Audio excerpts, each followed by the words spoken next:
Oh, Jesus Christ! Why did I do that? I ain't no shinobi.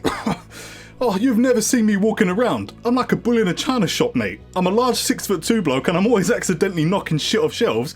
I would make an absolutely shite ninja. But you know who wouldn't? Gabimaru the Hollow. Man literally brings the heat. But before we get tooled up and surrender ourselves to chaos, please hit that like and subscribe button down below, give the notification bell a slap, and settle in for a ride through Hell's Paradise. Now that business is out of the way, play the intro.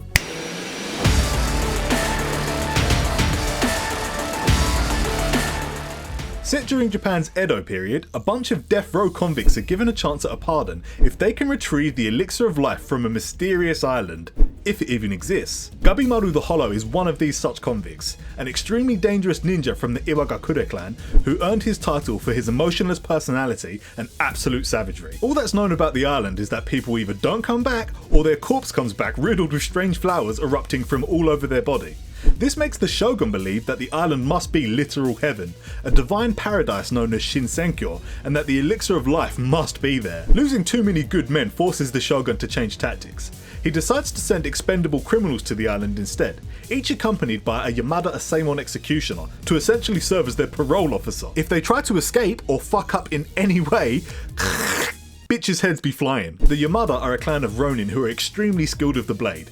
They serve as sword testers and executioners for the shogunate, using their signature sword style Itoryu to quickly and painlessly eliminate criminals. Honestly, these guys are actual fucking G's. Once the convicts are brought before the shogun, Bossman decides it's a good idea to whittle the numbers down some, and after a brief and savage culling, only 10 criminals remain as the chosen victors to travel to the island. And honestly, once they make landfall, it feels like barely 5 minutes pass before shit starts really kicking off. The convicts naturally start turning on each other in an attempt to increase their chances of being the first to find the elixir, and the Yamada Asaemon are under no obligation to do jack shit about it. But sod all that, none of that matters when this island is fucking whack, dude! There's butterflies with human faces stinging the shit out of people, giant creatures with arms coming out of their eyeballs, and monks with prayer beads walking around with big ass fucking fish heads. And what's that? Is that a wacky waving inflatable arm flailing tube man? What the fuck is that? All of a sudden things go from 0 to 100 as everyone finds themselves fighting for their lives against unknown threats. The survivors think that maybe it's a good idea they team up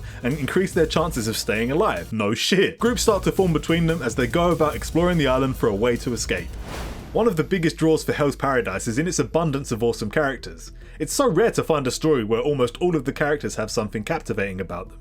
So I'm going to start off by apologising because there's no way I can cover all the characters in this video. It'd end up far too long and just become tedious to watch after a while.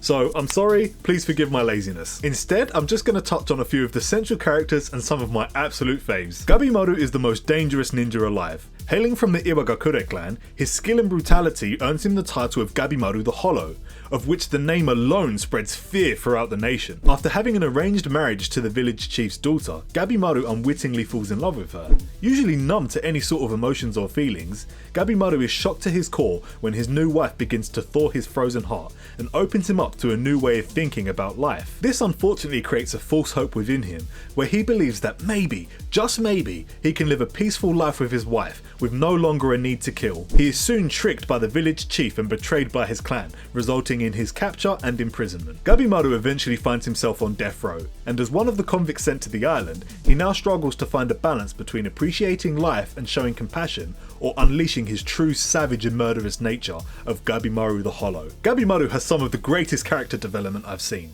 He's desperately trying to find himself in a world that wants him dead. Not once do his revelations come easy to him, and it's so fucking satisfying to see how forcing himself to change makes him stronger. He desperately wants to get home to his wife and he'll do anything to get there. And trust me, my man is bringing his fucking A game. Seriously, how cool is this shit? Ninpo, Ascetic Blades. Sagiri is a Yamada Asaemon executioner and the only ranked female in the clan. Unfortunately, females are seen as being too weak physically and mentally to lead, which is what the whole ranking system exists for, to determine the next head of the Yamada clan. Sagiri was inspired to train in the way of Itoryu after witnessing her father's single cut technique, a cut so skillful that the deceased felt no pain. Unfortunately for Sagiri, no matter how skillful she becomes, she can't shake the feeling of fear and doubt that consumes her before she decapitates the condemned. It's said that a cut fueled by doubt deliver an agonizing death, so Sagiri wants nothing more than to be able to clear her mind of those emotions. That's where Gabimaru comes in. After witnessing his wish to avoid violence at the culling, Sagiri discovers that the secret isn't in avoiding your emotions, but in having the resolve to bear the weight of them. She goes through some decent character development herself and has a few major defining moments within the story. She's not my favourite by a long shot, and she's kinda codependent on Gabimaru.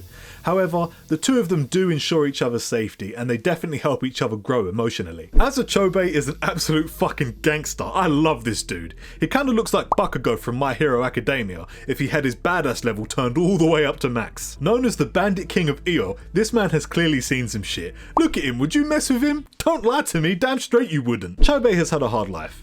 His mother died from illness and his father was executed, leaving him to look after his younger brother with nowhere to go. Eventually being taken in by bandits, the two of them grew up learning how to survive on their own by committing various crimes. My guy even took out his own eye in order to prove that he wasn't some noble-born pussy. That shit earned him some mad street cred. A predictable chain of events leads to Chobei's capture and arrival on the island. However, unlike most of the others, he isn't one to make buddy-buddy and decides to go it alone, seeking power and survival without the help of outsiders. The dude is hella strong, and for good reason. Being forced to survive as a small child whilst also raising his little brother is something most of us can't even comprehend. On the surface he seems cold and manipulative, but in reality he just wants to protect his little bro, and he'll willingly put himself in harm's way if it means that his brother doesn't have to. He has this insane strength of will that gives him an unnatural resilience to things that should definitely kill him, which is also why he's so powerful. The dude just flat out refuses to die. Shion is another Yamada Asaemon executioner assigned to one of the convicts on the island, and he is my goddamn favourite. Come on fam, the guy is blind and he has a sword. If you've been an anime or manga fan for any amount of time and you see a blind swordsman, you fucking know the motherfucker's gonna be powerful. Shion is ranked 4th in the Yamada Asaemon and therefore demonstrates exceptional leadership and combat skills. It's thanks to his efforts that people manage to stay breathing as he formulates excellent battle strategies and tactics to fight against clearly superior enemies. He's also responsible in no small part for teaching the others how to understand the power system in Hell's Paradise called Tao. Being blind, Shion developed the ability to sense what he calls the waves of life flowing through all things, which is how he manages to get around and fight so well. Shion's character development is a little more self-contained to the events that unfold on the island. A traumatic tragedy causes him to be filled with regret, and he promises vengeance even if it costs him his life. He tends to take on difficult fights solo so that he can reduce the risk of losing people close to him. Lord Tensen are a group of powerful beings who are the de facto rulers of the island.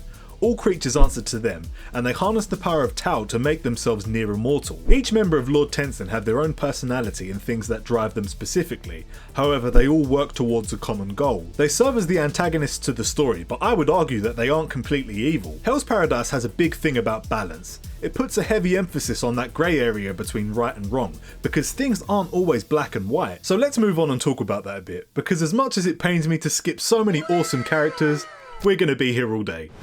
Hell's Paradise plays on the central theme of finding balance. This concept is consistently represented through various means within the story, such as Gabimaru struggling to find balance between killer instinct and compassion, although it's never more obvious than through the introduction of the manga's power system. Tao is the very life force that flows through all things, and learning to manifest its power is key to developing various abilities. For a human, the source of Tao originates at the tanden and flows throughout the body from there. If I had to compare it to anything, the power system of Tao is most like the chakra found in Naruto.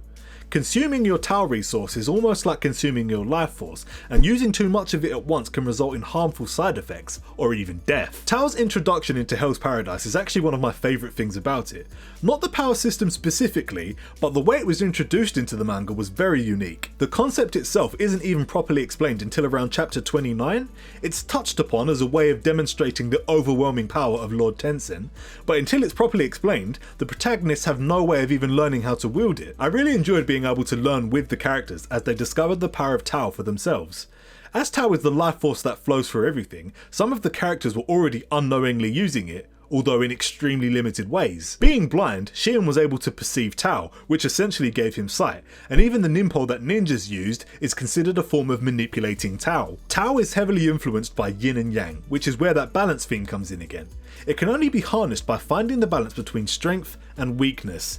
intensity and tranquility. At first, that concept is hard for someone like Gabimaru to get his head around. Being raised as a stone-cold killer, my man finds it difficult giving into weakness, especially when he was shown to never show it at any cost. This method of introducing the power system felt natural, satisfying, and it was genuinely interesting to learn more about it as the story unfolds. Something else I really liked about Hell's Paradise was how the ninja were portrayed.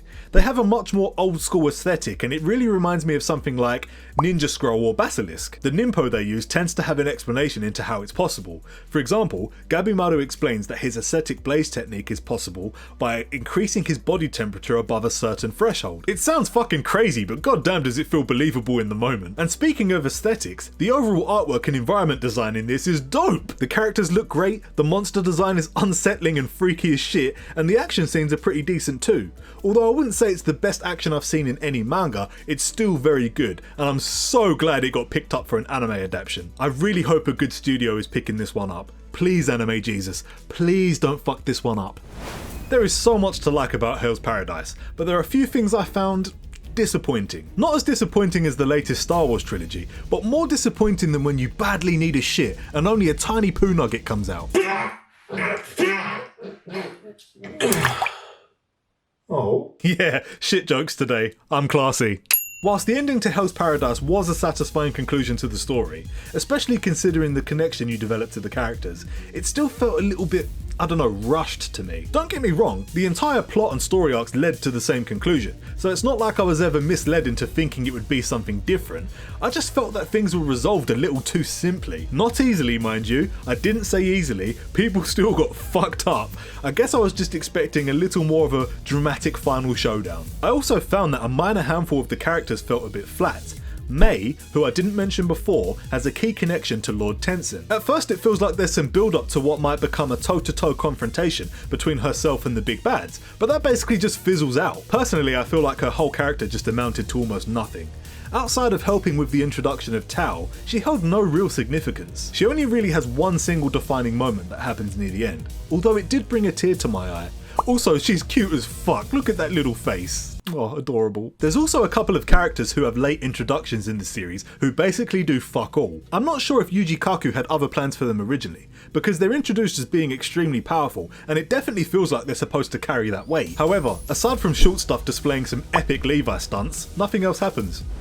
Should you read Hell's Paradise? Hell yeah, dude! The immense cast of interesting characters is enough to carry the series on its own.